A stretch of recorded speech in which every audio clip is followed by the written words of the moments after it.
미국의 한 미슐랭 원스타 프렌치 레스토랑. 여기에 한국인 수셰프가 손님의 부탁에 못 이겨 된장 캐러멜 디저트를 내놓습니다.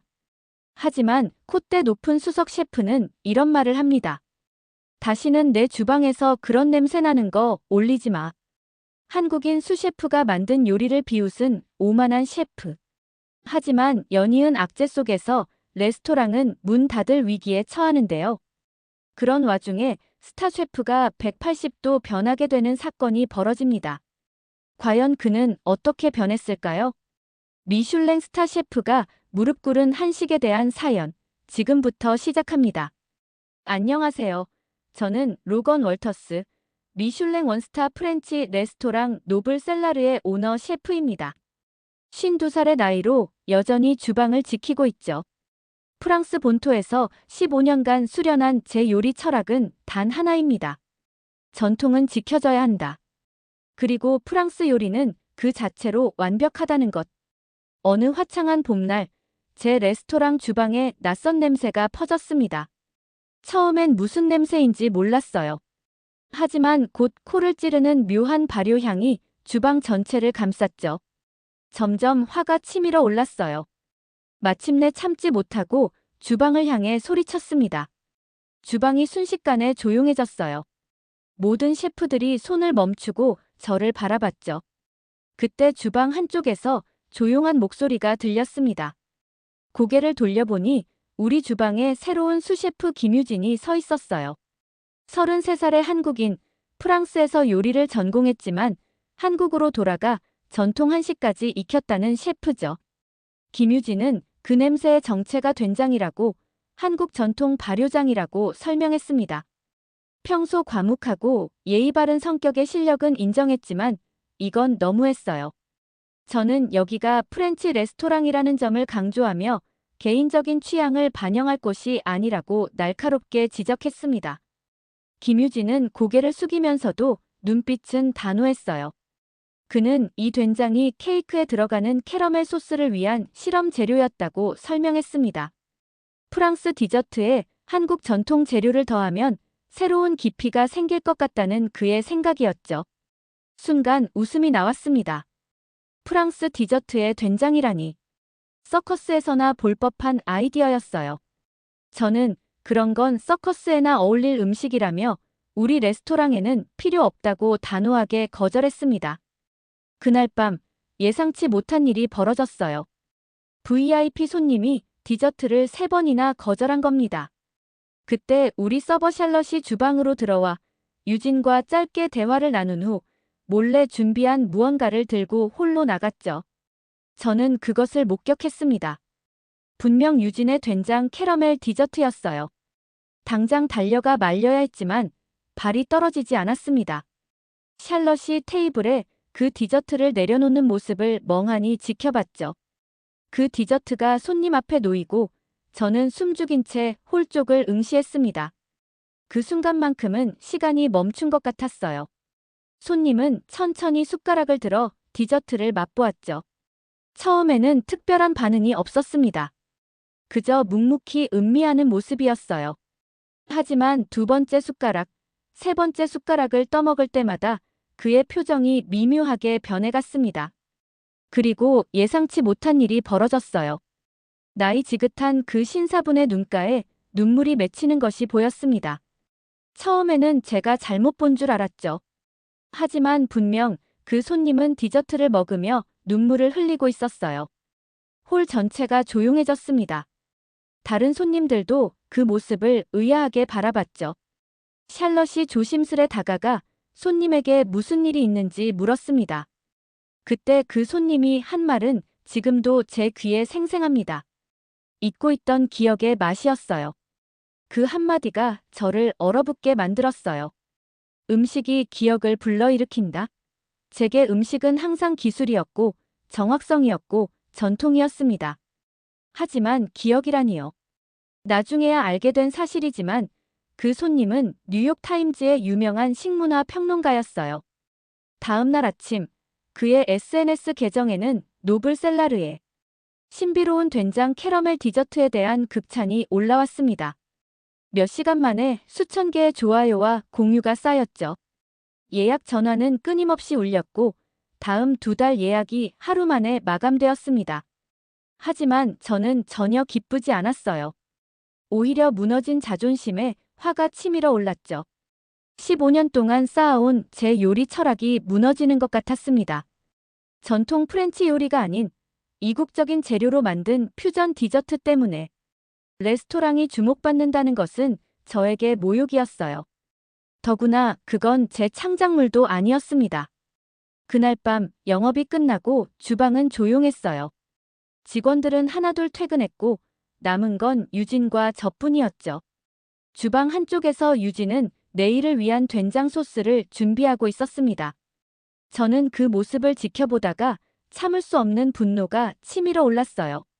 제 주방, 제 요리, 제 철학을 무너뜨린 그 소스를 보며 견딜 수 없었습니다. 어느새 제 발걸음은 유진 앞으로 향했고 저도 모르게 그의 손에서 소스볼을 낚아채 바닥에 내던졌어요. 깨진 그릇 소리와 함께 갈색 소스가 바닥에 흩어졌습니다. 더러운 똥 같은 소스로 뭐 하는 거야? 제 목소리가 주방에 울려 퍼졌죠. 그제야 정신이 들었어요. 유진은 아무 말 없이 저를 바라봤습니다. 그의 눈에는 분노도 두려움도 없었어요. 그저 깊은 이해와 고요함만이 담겨 있었죠. 그 시선이 오히려 저를 더 화나게 했어요.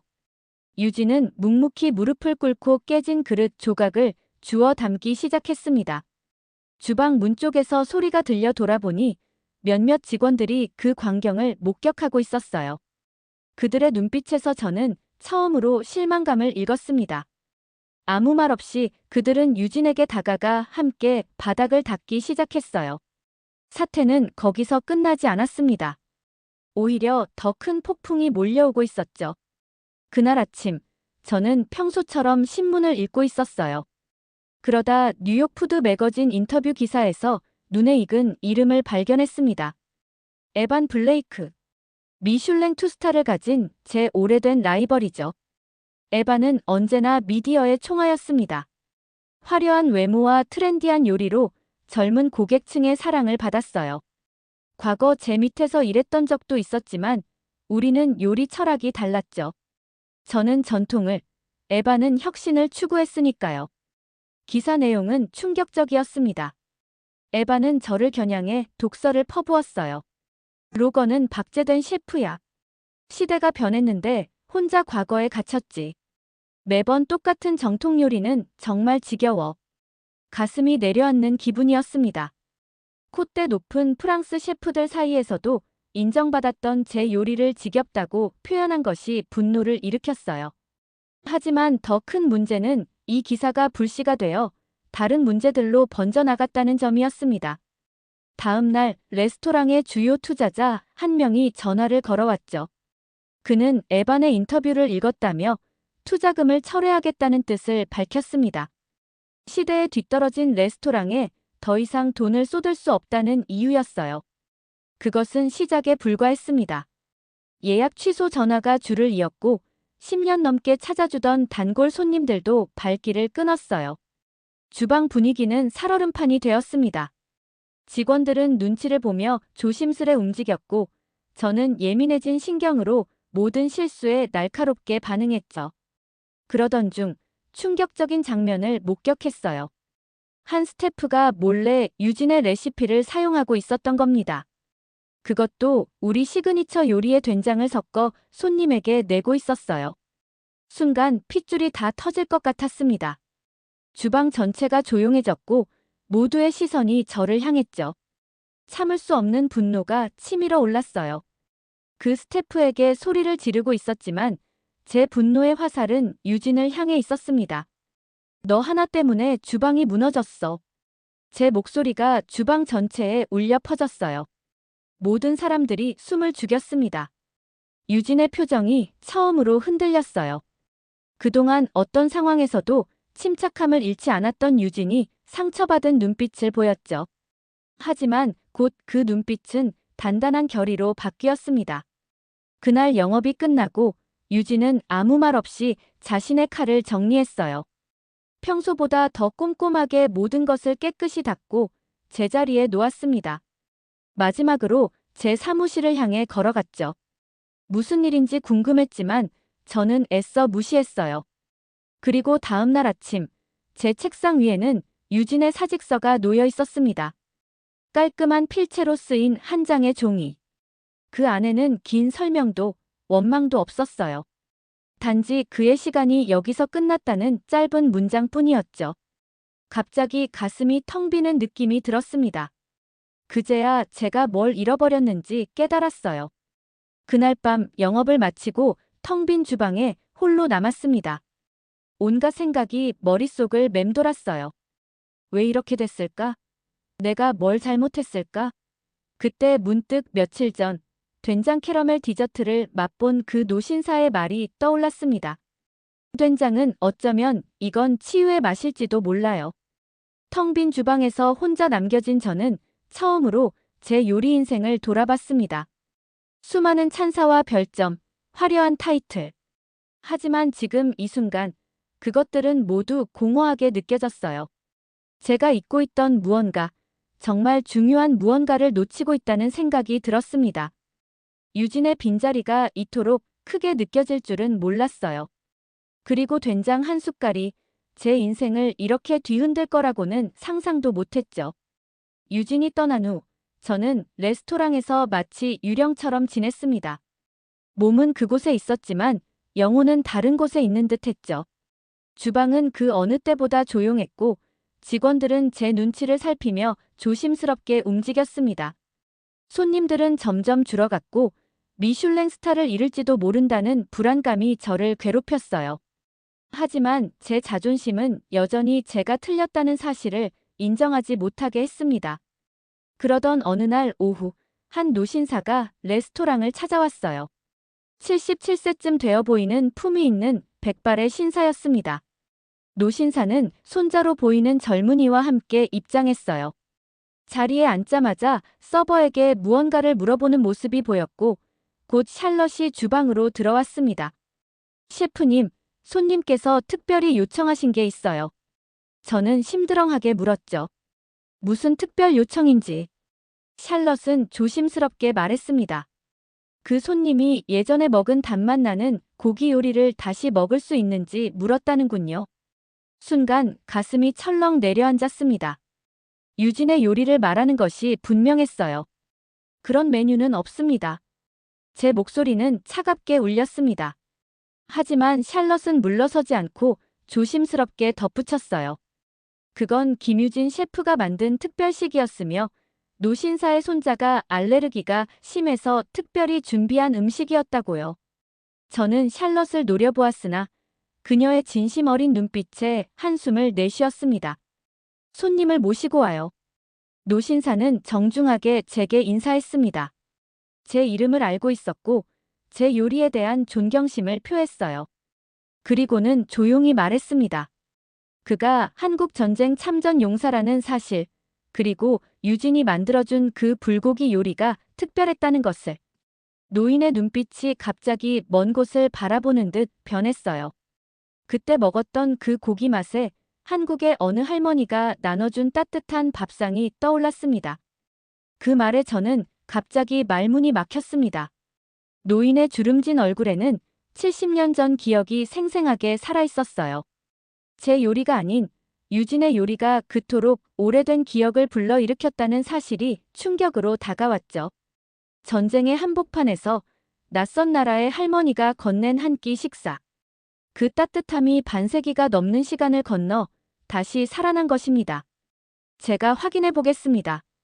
어색하게 주방으로 돌아온 저는 서랍을 뒤적였습니다. 유진이 남겨둔 레시피가 있을까 싶어서요. 하지만 아무것도 찾지 못했습니다. 대신 제 눈에 들어온 것은 사람들이 SNS에 올린 유진의 요리 사진들이었어요. 사람들의 얼굴에 번진 미소, 그리고 그 아래 달린 수많은 댓글들. 그날 밤 홀로 주방에 남아 고민했습니다. 제가 뭘 잘못한 걸까요? 왜 그토록 유진의 요리를 거부했을까요? 그것은 단순한 자존심이었을까요? 다음 날 아침, 일찍 레스토랑에 도착했을 때 저는 놀라운 광경을 목격했습니다. 주방 한쪽에 서 있는 유진의 모습을 봤습니다. 그는 평소와 같은 차분한 표정이었지만 눈빛에는 결연함이 깃들어 있었어요. 한 가지 마지막으로 해보고 싶은 게 있습니다. 유진의 말에 저는 말없이 고개를 끄덕였습니다. 이번에는 그의 이야기를 들어볼 차례였으니까요. 유진은 가방에서 꺼낸 작은 파일을 제 앞에 조용히 내밀었어요. 그 안에는 3가지 메뉴가 정리되어 있었습니다. 파일을 펼쳐보니 첫 페이지에 된장 리조또가 있었어요. 이탈리아 전통 리조또에 한국의 된장을 더한 요리였죠. 다음 페이지에는 김치 크로켓, 그리고 마지막으로 불고기 라비올리가 있었습니다. 단순한 레시피가 아니었어요. 각 요리의 과학적 근거, 맛의 조화, 심지어 플레이팅까지 완벽하게 정리된 메뉴였습니다. 유진은 묵묵히 제가 파일을 훑어보길 기다렸습니다. 한국 발효식품의 우마미 성분이 프랑스 요리의 깊이와 어떻게 조화를 이루는지, 된장의 아미노산이 와인과 만났을 때 어떤 풍미를 만들어내는지에 대한 분석이 꼼꼼히 적혀 있었습니다. 데이터와 과학적 근거를 바탕으로 한 완벽한 융합 요리의 청사진이었죠. 순간 가슴이 뜨거워졌습니다. 제 평생 고수해온 프랑스 요리의 원칙이 무너지는 것 같았어요. 그 뜨거운 감정에 휩싸여 저는 파일을 집어 던져버렸습니다. 난 누가 봐도 똥 같은 된장을 받아들일 수 없어. 제 목소리는 떨리고 있었어요. 유진은 아무 말 없이 바닥에 흩어진 종이들을 주워 담았습니다. 그리고 고개를 숙여 인사한 후 사무실을 나갔죠. 문이 닫히는 소리가 유독 크게 들렸어요. 그날 저녁 레스토랑은 평소보다 손님이 많았습니다. 이상하게 주방은 활기가 넘쳤고 서버들은 분주히 오가며 수군거렸어요. 저는 미심쩍은 마음에 주방 구석에서 지켜보기로 했습니다. 그리고 놀라운 광경을 목격했죠. 주방 스태프들이 몰래 유진의 메뉴를 만들어 손님들에게 제공하고 있었어요. 제 등 뒤에서 레스토랑 매니저인 마리사의 목소리가 들렸습니다. 그녀도 이 상황을 알고 있었던 겁니다. 마리사는 저를 한켠으로 데려가 단도직입적으로 말했어요. 셰프님, 세프님 고집은 어쩌면 레스토랑 폐업을 불러올 거예요. 마리사는 태블릿을 내밀며 SNS 페이지를 보여주었습니다. 해시태그 노블 된장 리조또가 트렌드에 올라 있었어요. 손님들이 찍은 음식 사진과 감동적인 후기들이 넘쳐났습니다. 특히 한 손님은 프랑스와 한국의 완벽한 결혼이라고 표현했죠. 가슴 한편이 무너지는 느낌이었습니다. 이건 배신인가 아니면 구원인가? 복잡한 감정이 제 마음을 뒤흔들었습니다. 저는 말없이 주방으로 돌아가 그날의 서비스를 마쳤어요. 홀에서 들려오는 손님들의 웃음소리와 감탄사가 멀게만 느껴졌습니다. 그날 밤 모두가 떠난 텅 빈 주방에 홀로 남았어요. 유진이 남겨놓은 된장 항아리가 눈에 들어왔습니다. 천천히 다가가 그 항아리를 열었어요. 진한 발효향이 코를 찔렀습니다. 예전에는 역겹게 느껴졌던 냄새가 이상하게도 이제는 조금 다르게 다가왔어요. 조심스럽게 숟가락을 집어 된장을 한 숟갈 떠올렸습니다. 잠시 망설이다가 입에 넣었어요. 강렬한 짠맛과 함께 복잡한 풍미가 입안에 퍼졌습니다. 처음에는 얼굴이 일그러졌지만 이내 멈췄어요. 문득 오래된 기억 하나가 떠올랐습니다. 어린 시절 할머니가 만들어주셨던 수프의 맛. 제가 5살 때 아팠을 때 할머니가 끓여주셨던 그 수프 속에는 특별한 비법이 있었어요. 나중에 커서야 그게 프랑스 시골 지방의 발효 페이스트였다는 걸 알게 되었죠. 된장의 맛에서 제 유년기의 추억이 되살아났습니다. 그 순간 세상이 잠시 멈춘 것 같았어요. 내가 그토록 비웃고 거부했던 것이 사실은 내 뿌리와도 연결되어 있었다는 사실에 가슴이 먹먹해졌습니다. 음식은 기술만이 아니라 기억이고 감정이고 사람과 사람을 잇는 달이라는 걸 유진은 이미 알고 있었던 겁니다. 된장 한 숟갈이 제 고집 센 벽을 허물기 시작했습니다. 그날 밤 저는 처음으로 제 요리 철학을 다시 생각해 보게 되었어요. 아침이 밝아오자 저는 평소보다 일찍 레스토랑으로 향했습니다. 그런데 사무실 문을 열자마자 놀라운 광경이 펼쳐졌죠. 유진이 이미 와서 기다리고 있었습니다. 이른 아침 햇살이 창문을 통해 들어와 유진의 얼굴을 비추고 있었어요. 평소에 차분한 표정이지만 눈빛만은 단단했습니다. 손에는 두꺼운 파일 하나를 들고 있었죠. 저는 의자에 앉으며 무슨 일인지 물었습니다. 유진은 파일을 책상 위에 조심스럽게 올려놓았어요. 그리고 유진은 전에 없던 단호한 목소리로 말했습니다. 감정은 제쳐두고 들어도 좋다고. 이건 데이터라고요. 파일을 펼쳐보니 꼼꼼하게 정리된 자료들이 가득했습니다. 첫 장에는 된장의 프로바이오틱 효능에 관한 의학 저널 자료가 있었어요. 된장에 들어있는 발효 미생물이 장 건강에 미치는 긍정적 영향, 그리고 이 효능이 프랑스 치즈의 그것과 어떻게 유사한지를 과학적으로 분석한 내용이었죠. 다음 페이지에는 김치의 발효 미생물에 관한 연구 결과가 있었습니다. 김치 발효 과정에서 생성되는 복합 풍미가 프랑스 요리의 깊은 맛을 한 차원 높일 수 있다는 내용이었어요. 그 옆에는 미국 내 한식 소비 증가율 그래프가 있었습니다. 지난 5년간 200% 이상 급증했다는 통계였죠. 마지막으로 비건 트렌드와 건강식 시장 분석이 정리되어 있었어요. 젊은 고객층이 건강과 환경을 고려한 발효식품에 관심이 높아지고 있으며 이는 미슐랭 레스토랑의 새로운 시장 기회라는 내용이었습니다. 모든 자료를 꼼꼼히 살펴본 후 저는 쓴웃음을 지었습니다. 이런 철저한 준비성은 그동안 제가 유진에게서 본 모습 그대로였어요. 하지만 제 자존심은 여전히 무너지지 않았습니다. 저는 냉소적인 태도로 물었죠. 된장 하나로 레스토랑을 구하겠다고. 제 비웃음에도 유진은 눈 하나 깜빡이지 않았습니다. 오히려 더 진지한 눈빛으로 저를 바라봤어요. 그리고 조용히 말했습니다. 된장은 단순히 발효 소스가 아닙니다. 그 말에 저는 잠시 말문이 막혔습니다. 유진의 눈빛은 단순한 비즈니스 제안이 아닌 더 깊은 무언가를 담고 있었거든요.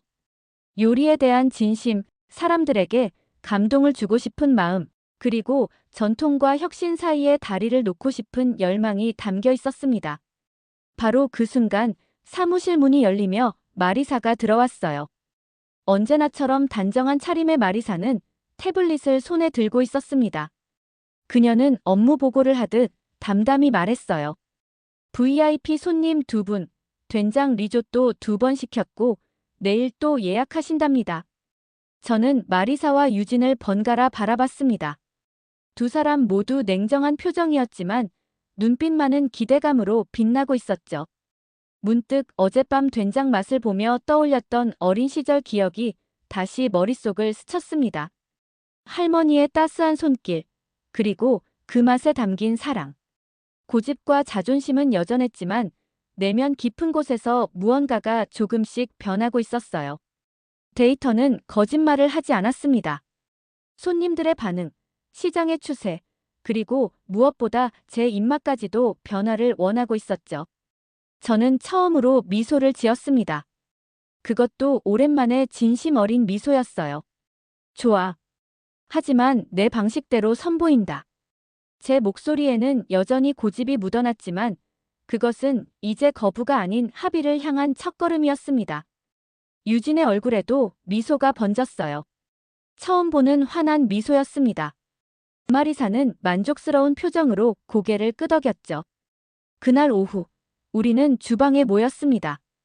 프랑스 요리의 정교함과 한국 발효식품의 깊은 맛이 만나는 실험이 시작된 거죠. 저는 유진에게 프랑스 요리의 섬세한 기법을 강조했고, 유진은 저에게 된장의 다양한 활용법을 설명했습니다. 우리의 손끝에서 새로운 요리가 탄생하기 시작했어요. 된장 한 숟갈이 제 인생을 바꾸기 시작한 순간이었습니다. 다음 날부터 유진과 저는 본격적인 공동 개발을 시작했습니다. 말은 쉽지만 현실은 녹록지 않았죠. 우리의 첫 협업은 기름과 물이 만난 것처럼 서로 섞이지 않았습니다. 주방은 매일 전쟁터였어요. 유진이 김치를 태린 형태로 제안했을 때 저는 거의 소리를 질렀습니다. 김치를 테리네. 미쳤군. 제 말에 주방의 모든 직원들이 숨을 죽였습니다. 하지만 유진은 이제 더 이상 예전의 조용한 수셰프가 아니었죠.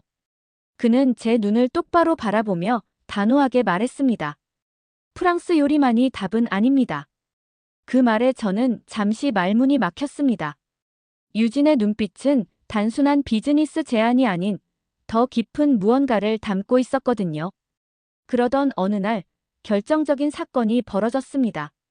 중요한 요리 시연 중에 제가 소스를 실수로 졸인 겁니다. 순간 당황했죠. 수십 년 경력의 셰프가 이런 기본적인 실수를 하다니. 얼굴이 화끈거렸습니다. 주방이 조용해졌어요. 그때 유진이 말없이 제 옆으로 다가왔습니다. 그는 아무 말 없이 제 소스팬을 들어 재빨리 다른 재료를 추가하기 시작했어요. 된장을 아주 소량 넣고 버터와 레몬즙을 더했죠. 그리고 부드럽게 저어 완벽한 농도의 소스로 되살렸습니다. 그가 저에게 눈짓을 했고 저는 그 소스를 맛봤어요. 기적 같은 맛이었습니다. 실패했던 소스가 더 깊고 풍부한 맛으로 재탄생한 거예요. 그 순간 유진과 제 사이에 있던 보이지 않는 벽이 조금 무너졌습니다. 서로를 바라보는 눈빛 속에 처음으로 동료애가 깃들었어요. 그날부터 우리의 협업은 다른 국면으로 접어들었습니다. 여전히 충돌은 있었지만 이제는 서로의 의견을 좀 더 열린 마음으로 듣기 시작했죠. 저는 유진에게 프랑스 요리의 섬세한 기법을 가르쳤고 유진은 저에게 한식 재료의 무궁무진한 가능성을 보여주었습니다. 한 달 후 우리는 마침내 3가지 메뉴를 완성했어요. 된장 송아지 갈비찜은 프랑스식 브레이징 기법의 된장의 깊은 감칠맛을 더한 요리였습니다. 김치 무스테리는 처음에 제가 조롱했던 바로 그 메뉴였죠. 하지만 김치의 발효향과 프랑스 테린의 우아함이 만나 전혀 새로운 맛을 창조해냈어요. 마지막으로 불고기 라비올리는 고추장 버터와 함께 제공되었습니다. 서양과 동양의 완벽한 조화였죠. 메뉴가 완성되고 우리는 특별한 시식회를 열었습니다. 뉴욕의 유명 평론가들, 인플루언서들, 그리고 단골 손님들을 초대했어요. 특별히 눈에 띈 것은 제 라이벌 에반 블레이크가 변장을 하고 몰래 참석했다는 점이었습니다. 그가 선글라스를 끼고 모자를 눌러쓴 채 구석진 자리에 앉아 있는 것을 알아봤지만 굳이 드러내지 않았어요. 시식회는 압도적인 성공이었습니다. 손님들은 한 접시가 나올 때마다 감탄사를 내뱉었고 스마트폰으로 요리 사진을 찍느라 바빴습니다. 하지만 가장 중요한 순간은 뉴욕에서 가장 냉정하기로 유명한 평론가 엘렌의 반응이었어요. 엘렌은 처음부터 끝까지 무표정하게 음식을 맛보았습니다. 그녀의 표정에서는 어떤 감정도 읽을 수 없었어요. 온 주방이 숨죽이며 그녀의 반응을 기다렸습니다. 마지막 디저트로 된장 캐러멜 푸딩이 나왔을 때 엘렌은 한 숟가락을 떠서 천천히 입에 넣었어요. 그리고 처음으로 그녀의 표정이 변했습니다. 조용히 고개를 끄덕이더니 이렇게 말했죠. 이건 단순한 음식이 아니라 사람을 치유하는 맛이네요. 그 말을 들었을 때 제 목구멍에 무언가가 걸린 듯 말문이 막혔습니다. 유진과 눈이 마주쳤고 우리는 처음으로 진심 어린 미소를 나눴습니다. 이제 더 이상 셰프와 수셰프가 아니라 함께 무언가를 이룬 동료였어요. 시식회가 끝난 후 에반이 조용히 자리를 떴습니다. 그의 표정에서 읽은 것은 분노와 질투였어요. 하지만 이제 그는 더 이상 저에게 중요하지 않았습니다. 저는 새로운 길을 찾았으니까요. 그날 밤 유진과 저는 늦게까지 주방에 남아 내일을 위한 준비를 했습니다. 음식을 통해 서로의 문화를 이해하고 편견을 넘어 새로운 가능성을 발견한 우리의 여정이 이제 막 시작되었습니다. 시식회 이후 노블셀라르는 완전히 다른 곳으로 변모했습니다. 예약은 3개월 대기로 늘어났고 미슐랭 가이드에서는 별이 하나 더 추가될 거란 소문이 퍼졌죠. 주방도 달라졌습니다. 프랑스 조리도구와 한국 그릇들이 함께 놓여 있고 향신료 선반에는 페퍼콘과 고춧가루가 나란히 자리했어요. 전통과 현대, 프랑스와 한국이 공존하는 공간이 된 거죠. 저는 이제 유진을 다른 시선으로 바라보기 시작했습니다. 그가 가진 인내심과 그 침묵 속에 담긴 강한 신념이 얼마나 대단한 것이었는지 깨달았어요. 과거의 제 행동이 부끄러웠습니다. 특히 된장 소스를 바닥에 던져버렸던 그날이 자꾸 떠올랐죠. 어느 주말 오후 모두가 퇴근한 주방에서 유진과 둘이 남았을 때였습니다. 평소라면 저는 바로 퇴근했겠지만 이날은 마음 한구석이 자꾸 저를 붙들었어요. 52살의 완고한 셰프가 처음으로 누군가에게 다가가기가 참 어색했습니다. 그래도 용기를 내어 유진에게 내일 시간이 있는지 물었어요. 유진은 놀란 표정으로 고개를 들었고 그의 눈에는 의문이 가득했습니다. 저는 어색하게 웃으며 집으로 초대하고 싶다는 뜻을 전했죠. 유진은 잠시 생각하더니 조용히 고개를 끄덕였습니다. 그의 입가에 미소가 맴돌았어요. 처음 보는 편안한 미소였습니다. 다음 날 유진이 제 아파트를 방문했습니다. 손에는 작은 선물 상자가 들려 있었어요. 집 안으로 들어서자 유진은 주위를 둘러보았습니다. 미니멀한 스타일의 제 집 인테리어에 그는 작게 감탄했죠. 저는 부엌으로 그를 안내했어요. 저는 조금은 쑥스럽게 함께 된장국을 끓여보고 싶다는 생각을 전했습니다.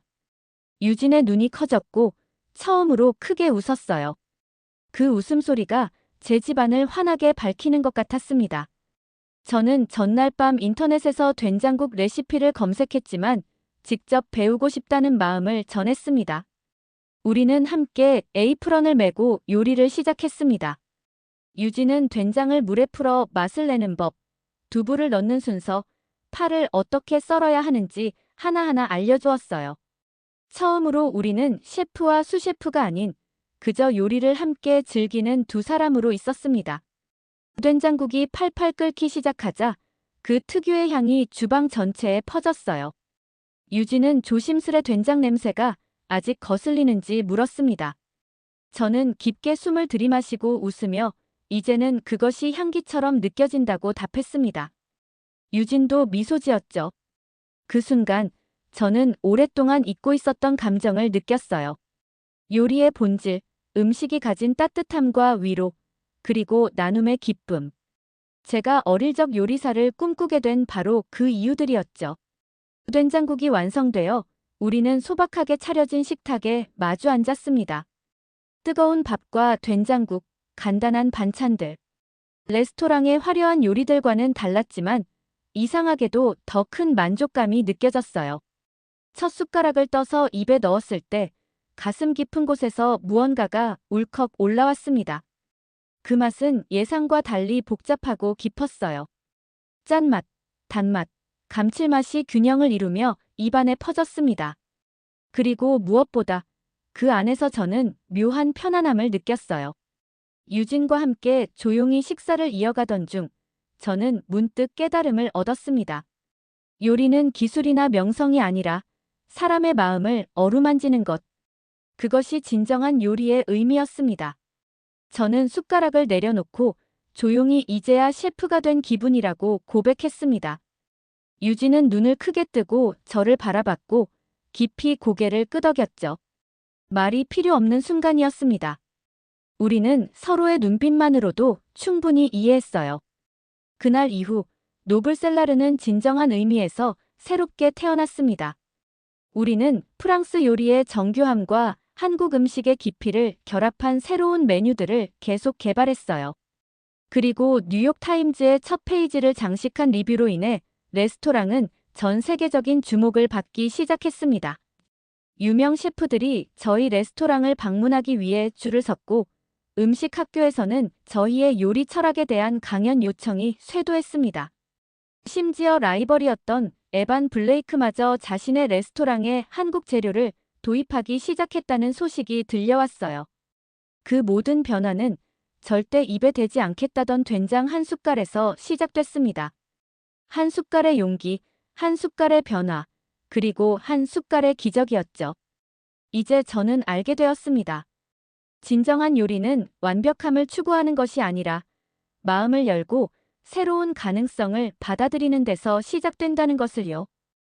네, 이렇게 모든 사연을 들어봤습니다.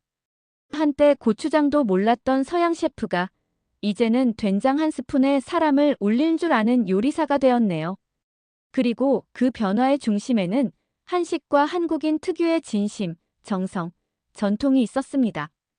요즘 세계 어느 나라를 가든 한국 음식의 가치가 인정받고 있습니다. 오늘도 한식의 깊은 맛과 한국인의 따뜻한 마음이 누군가의 인생을 바꾸고 있습니다. 이 영상이 감동적이었다면 구독과 좋아요, 그리고 주변에 공유 부탁드립니다. 저는 다른 사연으로 돌아오겠습니다. 지금까지 감동의 대한민국이었습니다.